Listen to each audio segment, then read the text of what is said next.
No, Epic still hasn't put the health siphon mechanic back into the game, so if you're one of those twat waffles that won't play the game until they add it again, in spite of the fact of it actually being in the competitive modes for which the mechanism was originally designed for in the first place, then either feel free to 1, click off the video, or 2, fast forward to the part about the leaks, because there's no changes in this patch that will make you feel better. Now that I'm talking to the adults in the room, this patch finally brings the concept of respawn in a single life game mode oxymoron to fruition in order for Fortnite to keep up with the Joneses, even though it's the Jones that most development studios are chasing with their update cadence. There are 19 Reboot vans located around the map shown here on screen that will take a Reboot card that drops when one of your BK Randys gets eliminated from the game for a duration of 90 seconds, so their corpse won't even be cold yet when it times out. Any squad member, regardless of who picked up the card, can insert it into the van that has an interaction time of 10 seconds while it makes a noise so loud that not even Brick Tamerlan can describe it. Once that time period is up, your window licker of a teammate comes back with 100 health, a common pistol, 36 light ammo, and 100 wood, so you'll need to donate your most shitty item to them like the Goodwill, and the respawn van cannot be used for the next 2 minutes.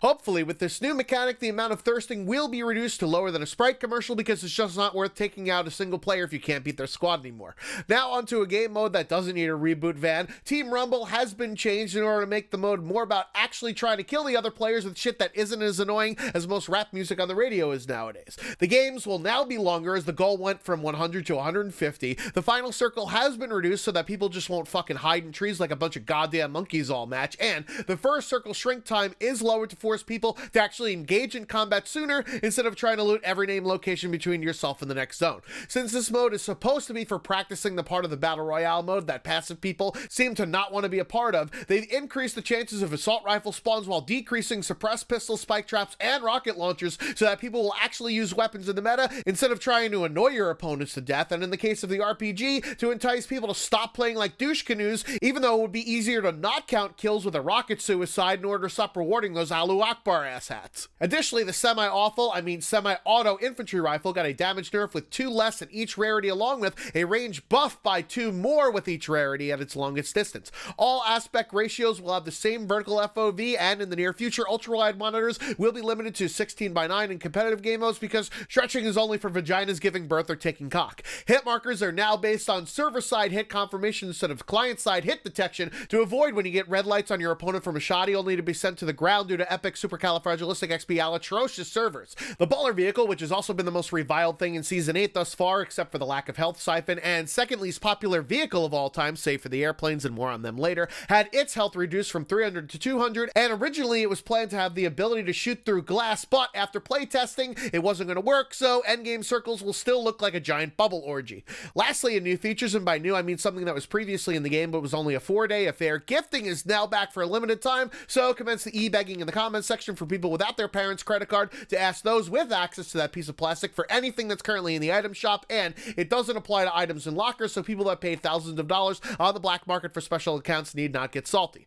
Also with the patch are both new weekly challenges for week 7 and event-specific ones in the form of a Buccaneer bounty. These are 4 daily tasks that started yesterday, and once all are completed, you'll be rewarded with a new emote, with the challenge yesterday of visiting a pirate camp in 10 different matches, of which there are 7 total camps shown on the map here, but this will grant you a Kraken glider that was leaked in a previous news video. Today's challenge is to search for buried treasure, which you'll need a treasure map legendary item that had its drop rate increased due to this event, and by securing that booty like a cheap pimp, you'll get a pirate parrot spray. The other 2 challenges will be unlocked over the weekend. For those aforementioned week 7 challenges, they are as follows. For people that are either too poor to afford it or were too lazy to complete the overtime challenges to get the premium version for free, the first is dealing 100 damage with your pickaxe to opponents, which has been the go-to strat for people that have been using to get free kills on AFK players because they're too shy to get them on ones that actually can shoot back. Visiting 3 pirate camps in a single match, of which you could either go high or go low depending upon your demeanor based on the locations of those pirate camps shown on the screen here. And finally,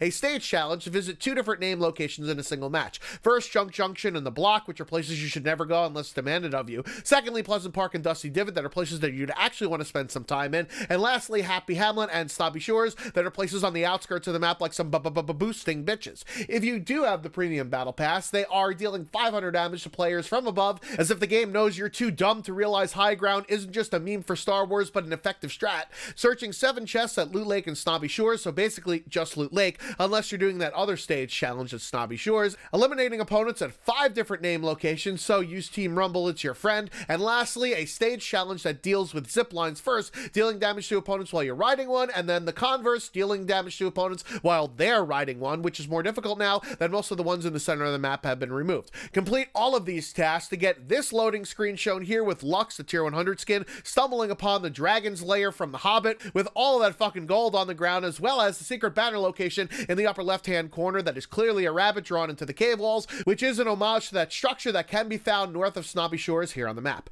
The week 7 loading screen resembles a dig site, of which there are several that have popped up on the map. First in Dusty Divot, which at first uncovered a big fuck all before going deeper to actually have some buried treasure chests, and now leakers have discovered an anchor at the completion of its unearthing, which I'll leave to you in the comments section to decipher what the fuck that actually means, as well as a new site near Loot Lake after one in the southeast corner of the map in the desert biome was discovered. For people that like swinging pickaxes and completed the dealing damage to opponents challenge, can move on to try and excavate whatever these other two sites have to offer that might lead to clues about the events leading up to Season 9. Additionally, in map leaks, the block's Week 8 design has been data mined as Cordial Courtyard, just in time for the start of Game of Thrones to ride coattails of popular culture. Speaking of leaks, there are things to play dress up with in a shooter that have been found in the files for the 8.30 patch, but first, there are 2 new Link styles that have come without ponytails because the incels that play Fortnite are distracted by anything long-haired and sexy, and the tease of the Discovery skin that looks eerily similar to the popular Black Knight skin, but with fire, because that's the type of minimal effort rewards that we come to expect from Epic.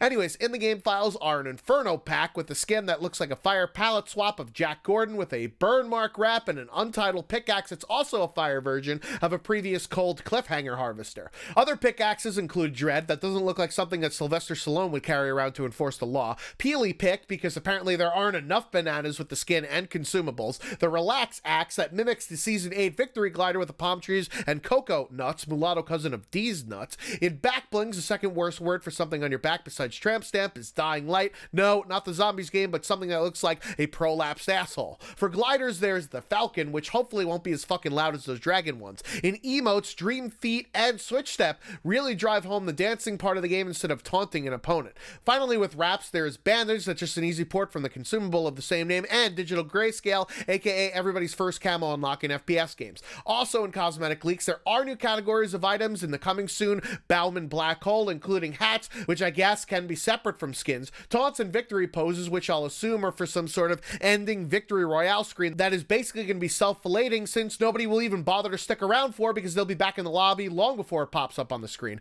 Calling cards to rub your E-peen in the face of the player you just killed, and battle bus skins, because what's a school bus without some spinners and a sick paint job? Cosmetics and map locations aren't the only leaks, as there are game files that point to a Shadow Bomb, which could be an upcoming throwable similar to Impulse Nades that would allow players to behave similar to the Shadow Stones from back in Season 6 that were more buggy than Kim Kardashian's crotch, that put you in this in-between nebulous area where you could just make like David Copperfield and appear right next to players. The most hated vehicle of all time, planes, which were vaulted at the start of the season, also may be making a comeback like choker necklaces due to a data mine set of Air Royale challenges alongside a leaked Week 8 task to destroy biplanes. With prior fuel HUD leaks, these Stormwings could come back with some additional restrictions on how impactful they can be to the game, especially now that the arena mode is completely separate from the base game modes. So you can have the airplanes in one set of game modes, but missing from the competitive ones. Also in limited time mode leaks, the Thanos Infinity Gauntlet mode is said to be returning, which most likely will occur when the Avengers Endgame movie comes out 2 weeks from today.